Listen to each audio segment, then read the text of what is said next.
Hi, I'm Jodie Frost. In this special edition of Money SOS, we'll be talking about investing and how one of the big things that puts people off is they feel that it's too risky. So let's dig into this. Joining me is Jo Harris, a director at Lloyds Bank. Jo, welcome. First off, let's talk about risk appetite. We hear that a lot when it comes to investing. What is meant by risk appetite? Yeah, hi Georgie. It's a really important question.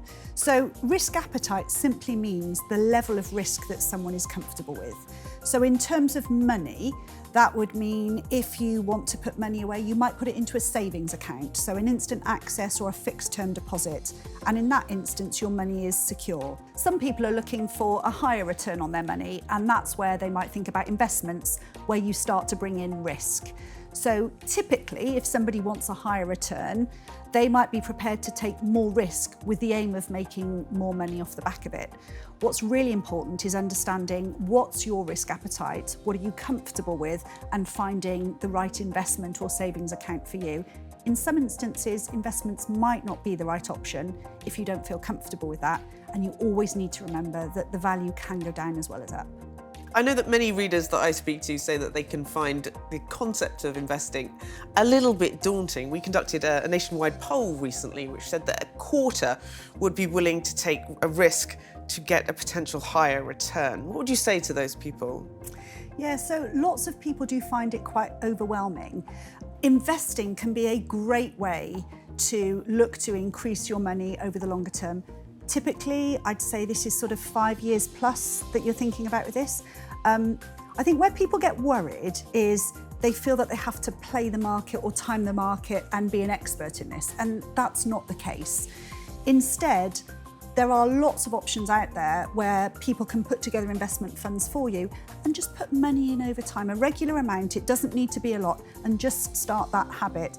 It is just important to remember, though, there is a risk associated, so you should review it regularly and recognise it can go down as well as up, which is why the longer term just helps to smooth out some of that timing.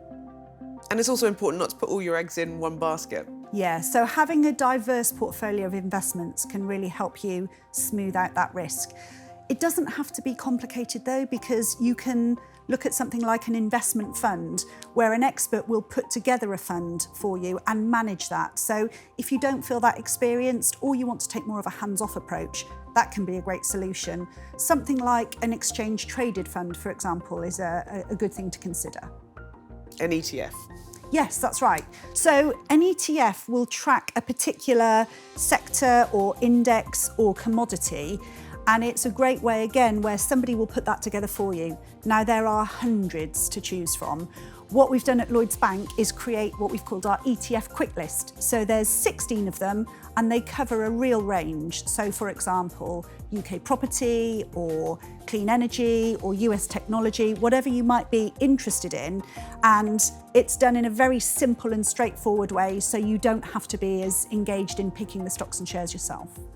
Another one to consider is our ready-made investments options. So these are very simple and convenient investment funds that are put together and managed by an expert, so you don't need to do that yourself.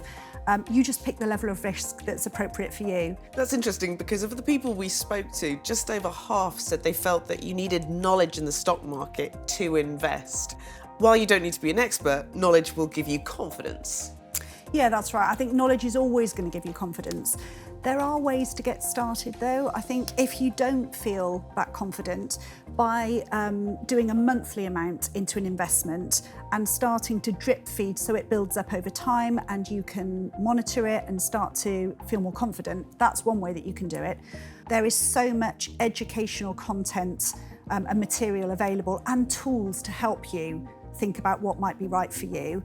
One of the things that you can do is go online and search for Lloyds Bank ways to invest.